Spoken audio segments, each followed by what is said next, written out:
Chapter 7. A Massive Blob. For a moment I just stood there, stunned. Then my cheeks began to sting. I looked down at the floor. Laying by my feet was what looked like a massive blob of blackcurrant jelly. Oh dear, I thought. Jelly. As in jelly fish. Wonderful. I told you that most surprises were bad, and being smashed in the chops with a flying jellyfish is probably about the worst one I'd ever had. The throbbing pain in my face rapidly got worse. "What the piggywig happened here?"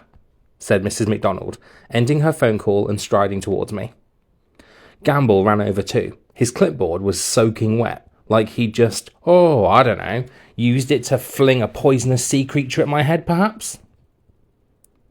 "You'll never believe it, Mrs. McDonald," he said, "but Roman was eating a jam donut, yeah, and this jellyfish saw him, yeah, and then it leapt out of the tank, yeah, and smacked him right in the face." Mrs. McDonald squinted at him. Pardon?" "I think that was through you at me, I said, but my lips were turning numb, and I couldn't speak properly. As if I would," said Gamble, narrowing his eyes at me.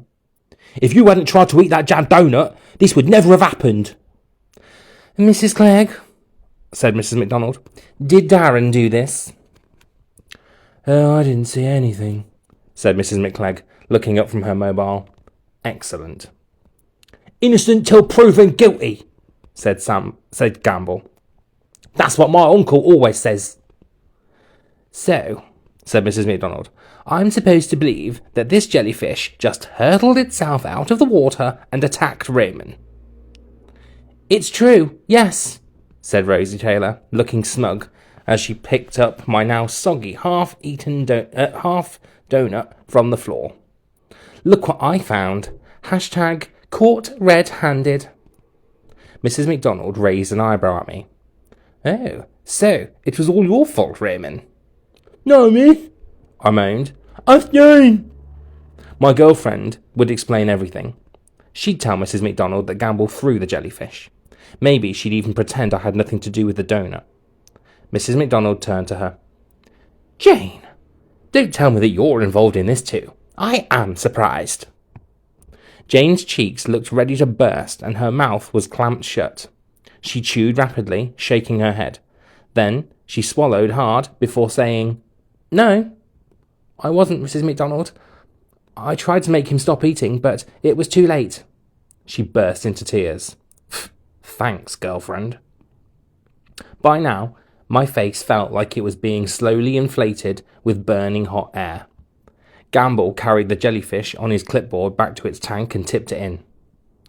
"I warned you about eating," sighed Mrs. McDonald, before clapping her hands together. "Right, medical emergency. Rosie, run to the reception and get them to call an ambulance. Roman, don't move." Rosie smiled cruelly. "Should I call a funeral parlour as well, miss? Just in case he dies." I suddenly started to feel sick. "Oh, just hurry along," said Mrs. McDonald, as Rosie ran off laughing. "The rest of you, line up." The class reacted like they'd just been told the world was about to end. "But what about the shark tunnel?" said someone. "Roman headbutts a fish and we all miss out," said somebody else. "Thanks a lot, dingy lips." "Sorry," I said, struggling to speak, "but I'm in a lot of pain here." Nobody seemed bothered that I'd just been attacked by a deadly sea creature. What if my skin melted? What if my face dropped off? Did anybody actually care? Well, yes, someone did care. Unfortunately, that someone was Gamble. "Mrs. McDonald," said Gamble, tugging at her sleeve.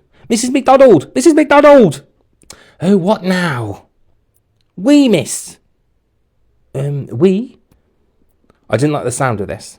Gamble flashed a big grin at her. "We! It cures jellyfish stings. We should all wee on Roman.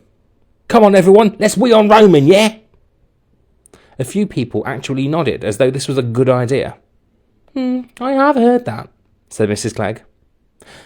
"Darren," barked Mrs. McDonald, "pull up your flies. If anyone's going to wee on this boy, it's going to be a trained doctor."